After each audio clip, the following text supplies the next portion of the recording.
Olá, no canal vamos falar conteúdo para agente comunitário de saúde e outros cargos da área de saúde que também exige esse conteúdo. Então, vamos lá. Vamos falando sobre os culicídios, né? Os culicídios, quer dizer, popularmente são chamados como mosquitos e pernilongos. Vamos ao conceito de culicídios. O que são culicídios? Os culicídios são insetos pertencentes à ordem Diptera, a subordem Nematocera, da família Culicidae, conhecidos também como mosquitos, pernilongos, muriçocas. Atualmente, reconhece-se a existência de cerca de 3.000 espécies de mosquitos.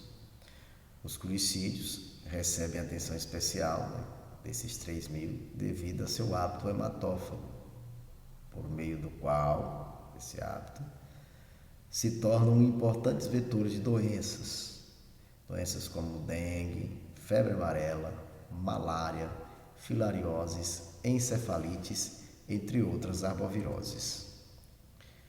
Os principais culicídios de relevância para a saúde pública são o Aedes, conhecido como Aedes aegypti, que é o vetor causador da febre amarela urbana, da dengue, da febre de chikungunya, febre pelo vírus Zika, entre outras arboviroses.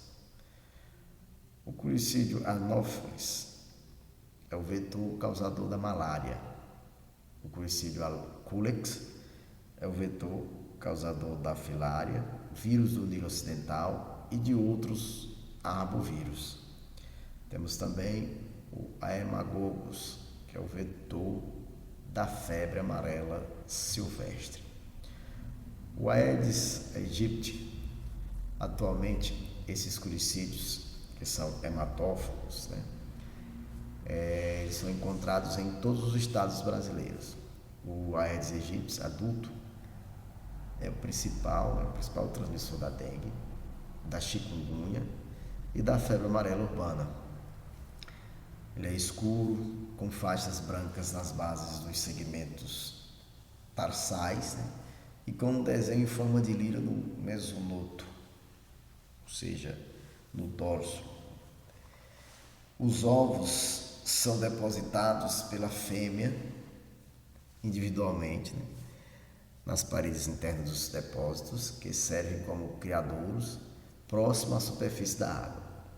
A fase larvária, dependendo da temperatura, da disponibilidade de alimento e da densidade das larvas no criadouro, pode variar de 5 dias a algumas semanas antes de sua transformação em pupa.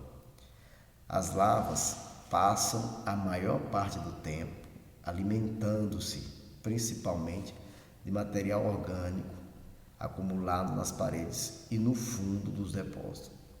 O reparto sanguíneo das fêmeas, assim como a oviposição, ocorre quase sempre durante o dia, nas primeiras horas da manhã e ao anoitecer.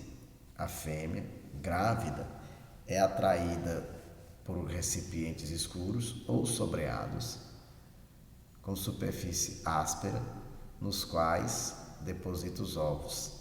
Ela distribui cada postura em vários recipientes.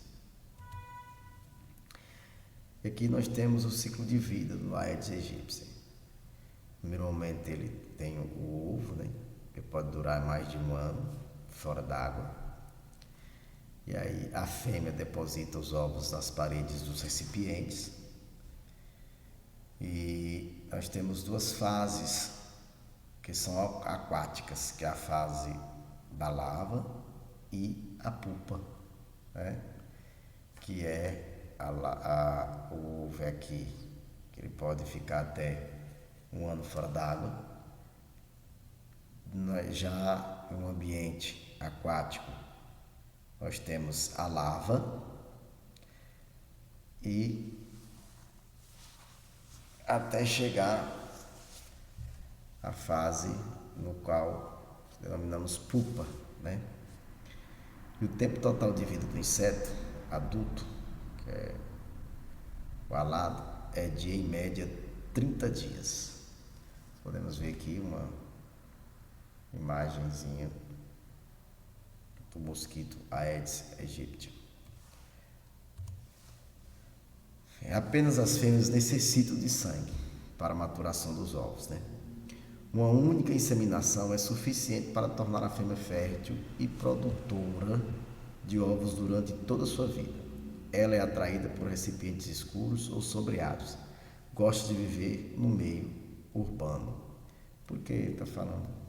A gente direcionou mais sobre o Aedes aegypti, porque é o mosquito que no Brasil é o mais falado devido, nós temos todo ano praticamente uma epidemia de dengue, né? Então por isso focado mais no mosquito Aedes aegypti.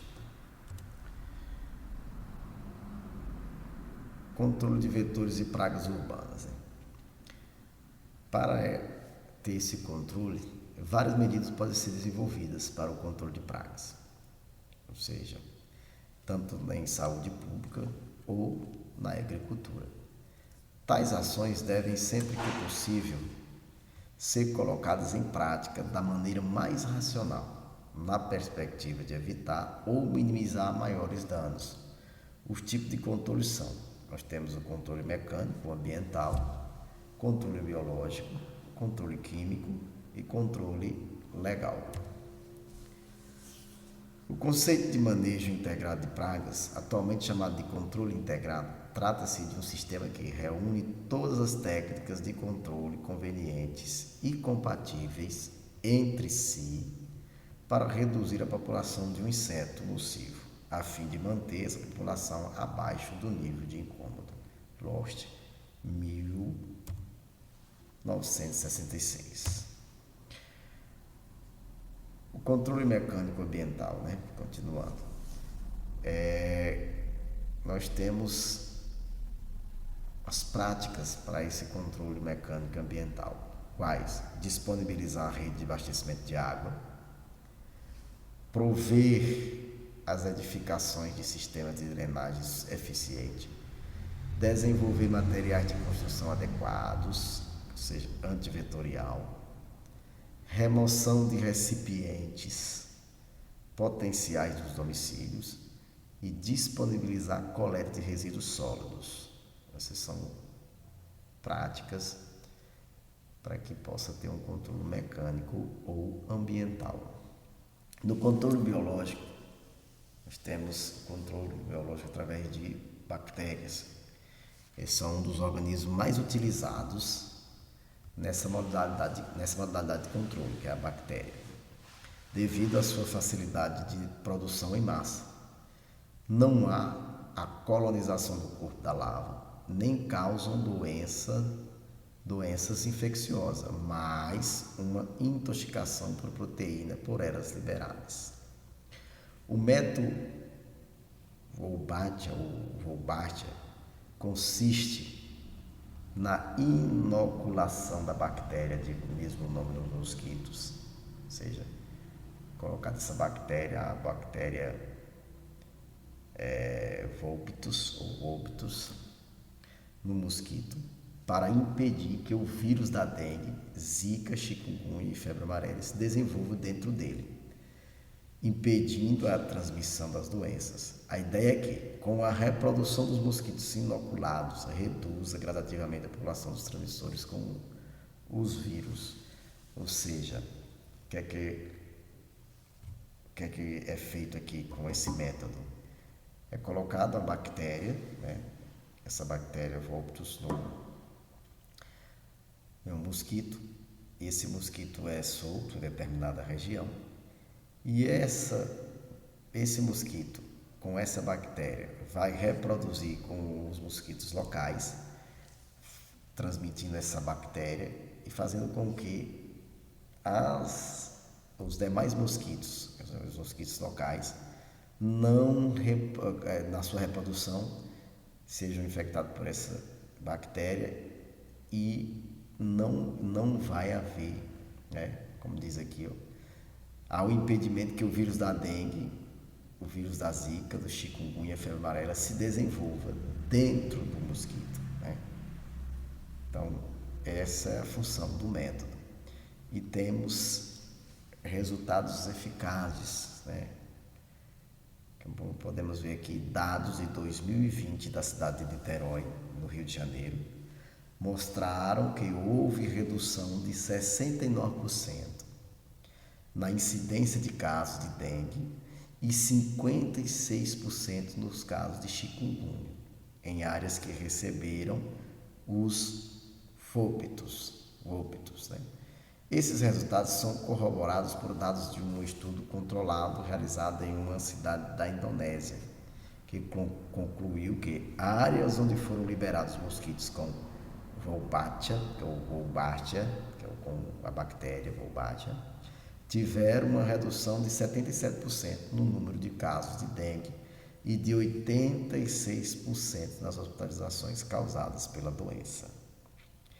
O que é a Wolbachia? A Wolbachia é uma bactéria presente em aproximadamente 60% dos insetos no mundo, mas não foi encontrado essa bactéria no mosquito Aedes aegypti, por isso ele é inserido no mosquito para depois ser,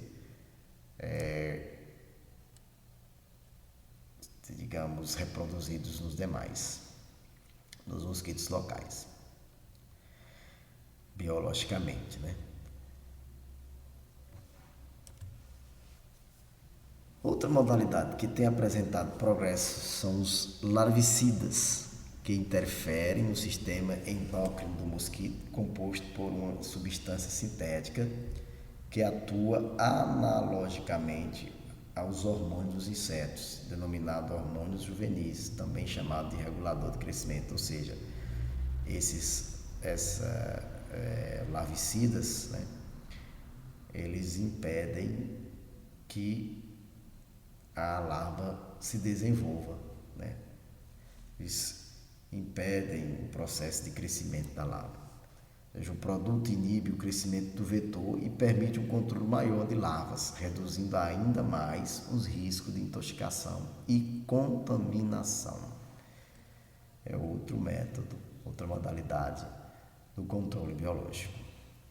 No controle químico, nós podemos classificar aqui direcionado no tratamento focal, que esse tratamento é o tratamento interno dos recipientes não removíveis ou não alteráveis de posição e ou de estrutura com larvicidas de baixa toxicidade, ou seja, nós podemos ver aqui na foto que o agente de Edemias coloca o produto no recipiente, né, para que possa ser tratado, chamado de tratamento focal, direto no foco. Tratamento perifocal é a aplicação de inseticidas de ação residual sobre as superfícies internas e externas de recipientes e sobre a porção de superfície vertical imediata a esses recipientes. Nós podemos ver aqui um agente de Edemias, acho que o nome certo é pulverizando, né? Pulverizando produto, os pneus e alguns recipientes que podem servir de armazenamento de água e futuro foco do mosquito da dengue. Temos também a nebulização costal no controle químico, né? Que é realizada com um equipamento portátil, cujas gotas, por serem maiores que as da nebulização realizada com equipamentos pesados, apresentam menor alcance tanto na horizontal como na vertical. Tem a sua eficácia diminuída apenas em condições meteorológicas bastante diferenciadas, como ventos com alta velocidade, chuvas e altas temperaturas, a temperatura acima de 35 graus. Podemos ver aqui o agente de Edemias com o equipamento e fazendo o processo de nebulização. Temos também o controle legal, né? Esse controle legal consiste em criação de leis, né? Quando ocorre instituição de normas ou medidas legais para viabilizar o controle do vetor, né? Trouxemos aqui nessa aula um exemplo, podemos dizer assim, de controle legal. No caso, o Ministério da Saúde elaborou a publicação Programa Nacional de Controle da Dengue, amparo legal à execução das ações de campo, imóveis fechados, abandonados ou com acesso não permitido pelo morador, para orientar o trabalho dos agentes de saúde em situações específicas, quando o imóvel encontra-se fechado ou quando a visita é recusada pelo morador. Outra legislação, outro exemplo podemos citar aqui, do Ministério da Saúde, é a Portaria MS, né, GM, número 2142, de 9 de outubro de 2008, que trata de normas específicas para direcionar atividades da vigilância sanitária em ações de prevenção e controle da dengue, em particular da gestão de atividades como ferros velhos e similares. Para fixar o conteúdo, a gente colocou aqui 4 questõezinhas de concurso público. Questões que foram aplicadas em provas e vamos praticar. Aqui foi uma questão da prova de agente de Edemias para a Prefeitura de Jaraguá do Sul, né? A banca é o Instituto Anima. Vamos lá. O controle de vetores em saúde pública engloba uma série de metodologias para limitar ou eliminar insetos ou outros artrópodes que transmitem patógenos causadores de doenças. Sobre o controle vetorial, pode ser dividido principalmente em controle biológico, mecânico, ambiental, químico, residual, espacial e focal? É verdadeiro ou não? 2. O controle biológico consiste na repressão de pragas utilizando inimigos naturais específicos como predadores, parasitas ou patógenos? Certo ou errado, né? Vocês vão analisando aí, depois dá uma pausa no vídeo e responda, né? Mas ele já dá a resposta. 3. O controle focal consiste em colocar gotículas pulverizadas do inseticida na massa de ar em um local pré-estabelecido. 4. O controle químico se dá pelo uso de inseticidas para controlar as diferentes fases dos insetos. Para o controle de insetos vetores de doenças são utilizados produtos formulados de acordo com a fase e os hábitos do vetor. 5. No controle mecânico ou ambiental, utilizam-se métodos que eliminam ou reduzem as áreas onde os vetores se desenvolvem, como a remoção da água estagnada, a destruição de pneus velhos e latas que servem como criadouros de mosquito, ou podem ser utilizados métodos que limitam o contato homem-vetor, como mosquiteiros, telas nas janelas das casas ou roupas de proteção. Então vamos lá. O primeiro item é certo ou errado? Podemos ver aqui. Pode ser dividido principalmente em controle biológico, mecânico, ambiental, químico, residual, espacial e focal? Foi isso que a gente viu? Não, né? Então nós podemos dizer que o 1 está incorreto. Então, por eliminação, B, C e D não é a resposta nossa, né? Então fica entre entre A e E. Vamos lá. Segundo, o controle biológico consiste na repressão de pragas utilizando inimigos naturais específicos como predadores, parasitas ou patógenos. Sim, né? Foi o que nós falamos, que o controle biológico consiste na introdução de um vírus ou de uma bactéria em um mosquito, e esse mosquito vai e se reproduz com mosquitos locais, e a partir dali se tem o controle biológico, né? Porque vai acontecer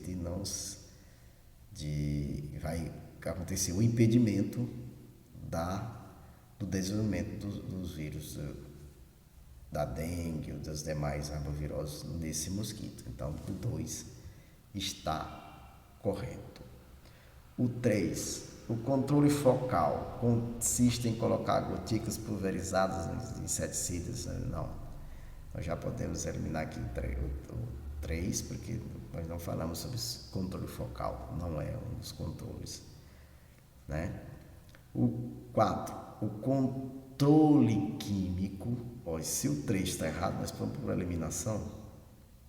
A letra E, então será por eliminação a letra A, né? Vamos confirmar aqui. Sim, a letra A. Aí vamos lá. No quinto, nós falamos, ficou o quarto e o quinto sem ler, né? O quarto, o controle químico se dá pelo uso de inseticidas para controlar as diferentes fases dos insetos. Para o controle de insetos vetores de doenças, são utilizados produtos formulados de acordo com a fase e os hábitos do vetor? Sim, né? No controle mecânico ou ambiental, utilizam-se métodos que eliminam ou reduzem as áreas onde os vetores se desenvolvem, como a remoção da água estagnada, a destruição de pneus velhos e latas que servem como criadores de mosquitos, ou podem ser utilizados métodos que limitam o contato homem-vetor, como mosquiteiros, telas na janela das casas ou roupas de proteção. Sim. Então, a questão correta, a letra correta é a letra A. Vamos para a próxima questão. Questão da banca Associação dos Municípios do Alto Uruguai Catarinenses, AMAUC, né? Que é a prova da Prefeitura de Jaborá, Agente de Combate às Emias 2022, é uma questão recente. Em relação às medidas de controle de mosquito Aedes aegypti, registre V para as alternativas verdadeiras e F para as falsas. Vamos lá.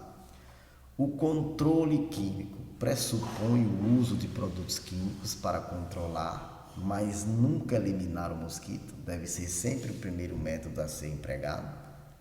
Isso é verdadeiro ou é falso?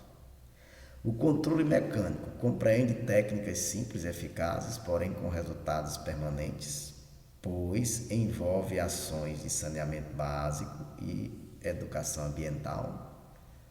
Você já acha que está certo? São exemplos de controle mecânico: drenagem e retificação de criadouros, coleta e destino adequado do lixo e telagem de janelas. Então vamos lá. Analisar aqui cada item. No primeiro diz, o controle químico pressupõe o uso de produtos químicos para controlar, sim, mas nunca eliminar. Tá errado, né? Nunca eliminar. Sim, a intenção é essa, eliminar o mosquito, controle químico. E deve ser sempre o primeiro método a ser empregado? Não, totalmente errado.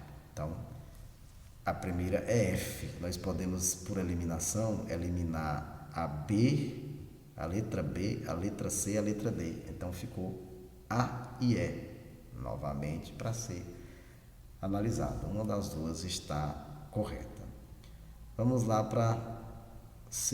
pelo segundo item. O controle mecânico compreende técnicas simples e eficazes, porém com resultados permanentes, pois envolve ações de saneamento básico e educação ambiental. E aí, tá certo? Correto, corretíssimo. Se a segundo item é V, é verdadeiro, nós podemos ter certeza que a nossa resposta é a letra E, porque a sequência é FF. Então, se a primeira é F, a segunda é verdadeira, então, automaticamente, a nossa resposta é a letra E. Vamos ver? Correto. Vamos para o terceiro item. São exemplos de controle mecânico: drenagem, retificação de criadouros, coleta e destino adequado do lixo, telagem, janela. É isso mesmo. Certo? Então, resposta correta, letra E. Outra questão. Questão novamente, de Agente de Edemias 2022, da Prefeitura de Jaborá, né, da banca AMALCA, Associação Municípios do Alto Uruguai Catarinense. Vamos lá.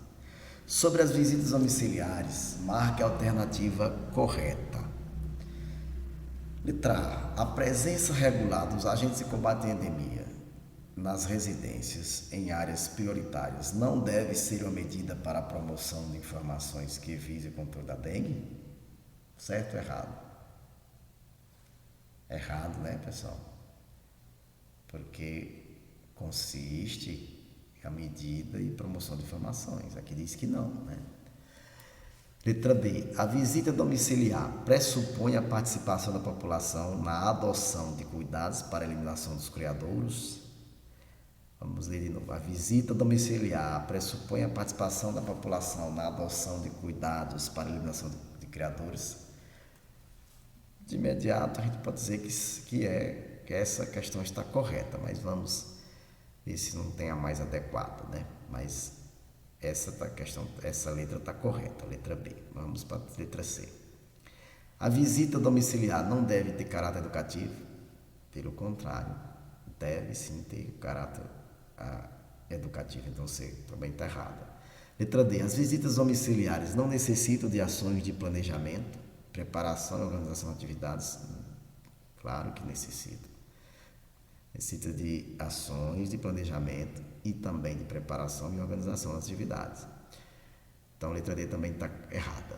Letra E. A visita domiciliar nunca deve ser realizada por um agente de combate a endemias. Opa, se é função do agente de endemias fazer a visita domiciliar, então, erradíssima a letra E. Então, a resposta da nossa questão é a letra B, de bola. Certíssimo. Acho que é a última questão, né? Um abraço. Fiquem com Deus.